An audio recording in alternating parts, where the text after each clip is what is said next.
शिवसेना नेता कमलाकर की हत्या के मामले में अरुण गवली को क्या सजा होगी, इसका फैसला शुक्रवार को आएगा। सरकारी पक्ष ने गवली को फांसी दिए जाने की मांग की है, जबकि गवली अब भी यही कह रहा है कि उसने जॉन सांदेकर के कत्ल की सुपारी नहीं ली थी।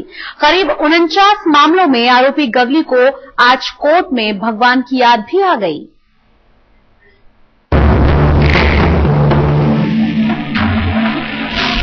डॉन को है भगवान का सहारा,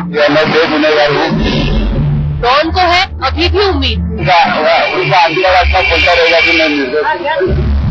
सरकारी पक्ष की मांग, डॉन को दी जाए फांसी की सजा।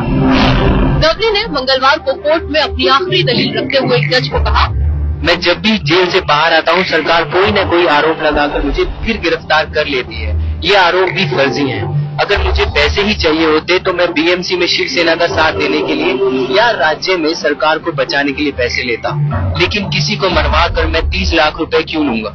गवली पर आरोप है कि शिवसेना के 3 बार कॉर्पोरेटर रहे कमलाकर जॉन सांदेकर को उसने 30 लाख रुपए की सुपारी लेकर मरवाया। 2008 में क्राइम ब्रांच ने तब गवली को गिरफ्तार कर लिया था। इस मामले में कोर्ट ने पिछले हफ्ते गवली और उसके 12 साथियों को दोषी पाया।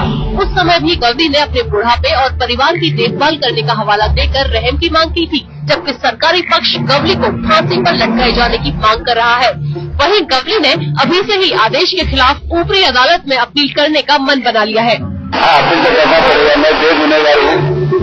गवली और बाकी दोषियों की सजा पर फैसला अदालत अब 31 अगस्त को सुनाएगी। विद्या, मुंबई, आज तक। और चलिए अब हम आपको दिखाते हैं कि आपके शहर मुंबई की कैसे दिनों दिन लगातार हवा जहरीली होती जा रही है।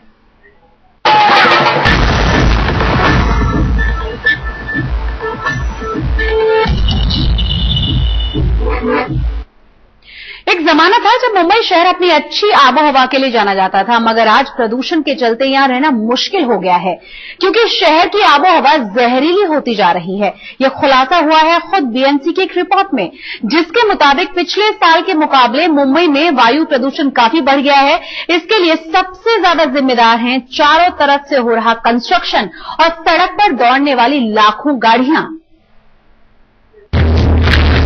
मुंबई में रहना हुआ मुश्किल, जहरीली हुई मुंबई की हवा, गाड़ियों की बढ़ रही संख्या ने किया शहर का बेड़ागर्क। अगर आप मुंबई में रहते हैं तो ये जानकारी आपको न सिर्फ चौंका देगी बल्कि डरा भी देगी, क्योंकि मुंबई प्रदूषण की सारी हदें पार करती जा रही है। प्रदूषण को लेकर इस साल आई बीएमसी की रिपोर्ट के मुताबिक मुंबई के हवा में सस्पेंडेड पार्टिकुलेट मैटर यानी एसपीएम की मात्रा अपनी तय सीमा से 54% ज्यादा है। शहर की आबोहवा में नाइट्रोजन डाइऑक्साइड की मात्रा 14% और अमोनिया की मात्रा 17% ज्यादा है। यही नहीं, प्रदूषण फैलाने के लिए जिम्मेदार बेंजोपायरीन और निकेल तो सारी लक्ष्मण रेखा पार कर चुके हैं। बीएमसी रिपोर्ट के मुताबिक मुंबई के जो इलाके इस साल सबसे ज्यादा प्रदूषित पाए गए हैं वो है चेंबूर का मरावली, वर्ली, खार, भांडुप, अंधेरी और Borivali. Central pollution control board के नियमों के मुताबिक हवा में प्रदूषण का सैंपल 1 नैनोग्राम प्रति क्यूबिक मीटर से अधिक नहीं होना चाहिए, लेकिन चेंबूर के मरावली इलाके में बेंजोपायरीन का लेवल 1.2 नैनोग्राम प्रति क्यूबिक मीटर और निकेल का लेवल 33 नैनोग्राम प्रति क्यूबिक मीटर पाया गया। ये बढ़ा हुआ प्रदूषण किस तरह आपकी सेहत बिगाड़ रहा है, इसका शायद आपको अंदाजा भी नहीं होगा। सबसे प्रदूषित चेंबूर के मरावली इलाके में रहने वाले हजारों परिवारों की तरह हामिदा खान का परिवार इस प्रदूषण से लड़ कर हार चुका है। ऐसा कोई दिन नहीं आता जब उनके घर का कोई सदस्य बीमार ना हो। आरसीएल के धुएं से तो हम बहुत ही परेशान है। आए दिन की बीमारी, गले में दर्द, पेट में दर्द, बुखार, एक अच्छा होता है दूसरा बीमार पड़ता है, दूसरा अच्छा होता है तीसरा बीमार। इस कदर की परेशानी ना, इस चीज का सॉल्यूशन सरकार को निकालना चाहिए। डॉक्टरों की माने तो हवा में बेंजोपायरीन और निकेल मुंबई वासियों को बीमार बना रहे हैं। इस तरह के वायु प्रदूषण से कैंसर से लेकर हाई ब्लड प्रेशर और दिल की घातक बीमारियां हो सकती हैं। यही नहीं, प्रदूषित आबोहवा से जेनेटिक डिसऑर्डर भी पैदा हो सकते हैं। और एक्चुअल सिम्टम्स होते हैं, एक्चुअल कस्टमर तो ये जो एक चीज में आई नोटिस कि अभी जो पेशेंट्स है इनका कफ जल्दी जाके नहीं होता और बहुत पेशेंट खान को हाई एंटीबायोटिक देना पड़ता है, कभी कभी स्टीरॉइड भी जाते हैं। बीएमसी की रिपोर्ट में बढ़ते प्रदूषण के लिए मुंबई में वाहनों की संख्या को सबसे ज्यादा जिम्मेदार ठहराया गया है। हर दिन मुंबई में 450 नई कारें रजिस्टर होती हैं। पिछले साल मुंबई शहर में करीब 18 लाख वाहन थे। बीएमसी की ये सालाना पर्यावरण स्टेटस रिपोर्ट औपचारिक तौर पर अब तक बीएमसी कमिश्नर के आगे पेश नहीं हुई है। पिछले कुछ सालों के आंकड़ों पर यदि गौर करें तो मुंबई शहर में एयर पॉल्यूशन कम होने की बजाय बढ़ता जा रहा है। इसलिए बीएमसी अधिकारी कुछ करे या फिर ना करे, सच्चाई यही है कि मुंबई वासियों के पास आज इस प्रदूषित वातावरण में जिंदगी जीने के अलावा और कोई दूसरा विकल्प नहीं है। कैमरामैन राकेश सलास्कर और एजाज खान के साथ वीरेंद्र सिंह गुनावत, मुंबई आज तक। अगर आप सिर्फ जहरीली हवा के बारे में बता रही इस रिपोर्ट को देखकर परेशान हैं, तो आपको बता दें कि ध्वनि और जल प्रदूषण के आंकड़े आपको और भी ज्यादा परेशान करेंगे। शोरगुल में तो मुंबई शहर सारी सीमाएं पार कर चुका है और समंदर का पानी इतना दूषित है कि उसके नजदीक जाने तक से आपको बीमारी हो सकती है।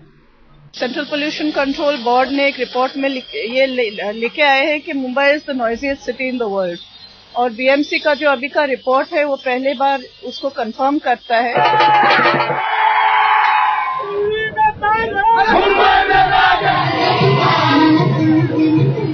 मुंबई के बारे में कहा जाता है कि यहाँ आपको सब कुछ मिल सकता है, लेकिन शोर शराबे से मुक्ति नहीं।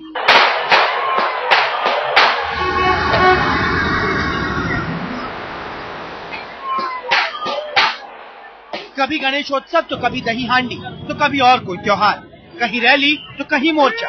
शहर में हमेशा शोर शराबा मचा ही रहता है। बीएमसी की रिपोर्ट में वायु प्रदूषण के साथ साथ बढ़ते ध्वनि प्रदूषण पर भी चिंता जाहिर की गई है। आंकड़ों पर गौर करें तो मुंबई के हर कोने में ध्वनि प्रदूषण रोकने के लिए बनाए गए नियमों की धज्जियां उड़ाई जा रही हैं। इनमें वो इलाके भी शामिल हैं जिन्हें साइलेंट जोन करार दिया गया है। बीएमसी ने अपनी रिपोर्ट में कहा है कि साइलेंट जोन में शोर की अधिकतम सीमा 50 डेसिबल है, लेकिन इन इलाकों में भी शोर 63 डेसिबल से भी ज्यादा मिलता है। नियम कहते हैं कि ट्रैफिक सिग्नल पर 65 डेसिबल से ज्यादा का शोर ना हो, लेकिन मुंबई के ट्रैफिक सिग्नल पर सारी हदें पार करते हुए ये शोर करीब 70 डेसिबल था। एयरपोर्ट पर भी 65 डेसिबल से ज्यादा का शोर नहीं होना चाहिए, मगर वहाँ ये आंकड़ा करीब 85 डेसिबल निकला। आप अंदाजा लगा सकते हैं कि एयरपोर्ट के आसपास रहने वाले लोगों की शोर से क्या हालत होती होगी। इस शोर के लिए खुद मुंबईवासी भी जिम्मेदार हैं। अगर वो ठान लें तो कुछ सीमा तक शोर से निजात मिल सकती है। जो हमने मैक्सिमम हॉर्न का रिकॉर्ड किया है 117 डेसिबल, ये तो बहुत ज्यादा है। एंड लास्टली जो कि रिक्रिएशनल नॉइज है, कल्चरल नॉइज, जो कि हम ये समझते हैं कि ये हमारा कल्चर है और इसको रोक नहीं सकते हैं, एक्चुअली हमारे हेल्थ के ऊपर बहुत ज्यादा असर हो रहा है। त्योहारों के दौरान तो ध्वनि प्रदूषण काफी बढ़ जाता है और प्रशासन हर बार इसे रोकने में नाकामयाब रहता है, जिससे लोगों में हाई ब्लड प्रेशर और नींद न आने जैसी बीमारियां बढ़ रही हैं। 80 डेसिबल के ऊपर से जो नॉइज जाती है उससे काफी अपने लोगों के हेल्थ पे भी असर होता है। High blood pressure, heart disease, lack of sleep, lack of concentration, उनके परफॉर्मेंस पे इफेक्ट होता है। मुंबई के समंदर की बात करें तो शायद ही देश में कहीं और इतने गंदे बीच मिले। तो देखिए, ये है दादर चौपाटी। समंदर किनारे आपको सिर्फ और सिर्फ गंदगी ही दिखाई देगी। शहर की हवा की तरह पानी भी प्रदूषित है। गेटवे ऑफ इंडिया हो या जुहू बीच, हर जगह पानी में कई गुना ज्यादा जहरीले कण पाए गए। इस पानी के संपर्क में आने से आपको कई तरह की बीमारियां हो सकती हैं। बीएमसी की रिपोर्ट में जो आंकड़े सामने आए हैं वो किसी भी मुंबई वासी को डराने के लिए काफी है। सिर्फ रिपोर्ट देने से काम नहीं चलेगा। मुंबई को प्रदूषण से निजात दिलाने के लिए कड़े उपाय करने की जरूरत अब आन पड़ी है। वीरेंद्र सिंह गुनावत के साथ आदित्य मन, मुंबई आज तक। महाराष्ट्र के सोलापुर में शिव सैनिकों ने तांडव मचाया। मसला सूखा प्रभावित क्षेत्र की लिस्ट से जुड़ा हुआ था, जिसमें बार्शी क्षेत्र का नाम गायब होने से शिव सैनिक भड़क गए। फिर तो कृषि अधिकारी की शामत ही आ गई।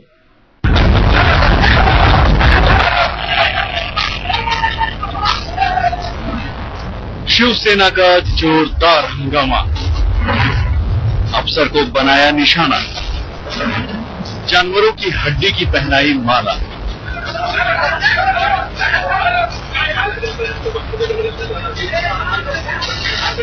यह हंगामा हो रहा है महाराष्ट्र के सोलापुर के कृषि सुपरिटेंडेंट के ऑफिस में, और हंगामा करने वाले हैं शिव सैनिक। इससे पहले तो कृषि अधिकारी के टेबल पर मटकियां फोड़ी और फिर जानवरों की हड्डियों से बनी माला जिला कृषि अधिकारी को पहनाई।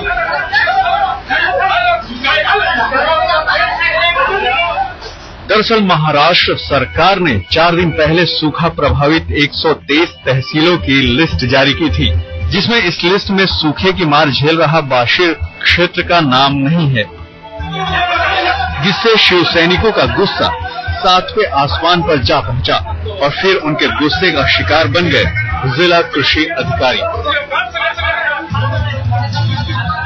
शिव सैनिकों का आरोप है कि स्थानीय अफसरों ने गलत रिपोर्ट बनाकर सरकार को भेजी, इसीलिए बाशिर तहसील को नजरअंदाज किया गया। जोपर्यंत बार्शी तालुका हा दुष्काळग्रस्त जाहीर होत नाही तोपर्यंत शिवसेना कसल्याही परिस्थितीत शांत बसणार नाही। बार्शी तालुक्याचे दोन्ही आमदार जे सत्ताधारी आहेत, दिलीप सोपल असतील, राजा राऊत असतील, हे दुष्काळाच्या बाबतीत त्यांना सहानुभूती नाहीये।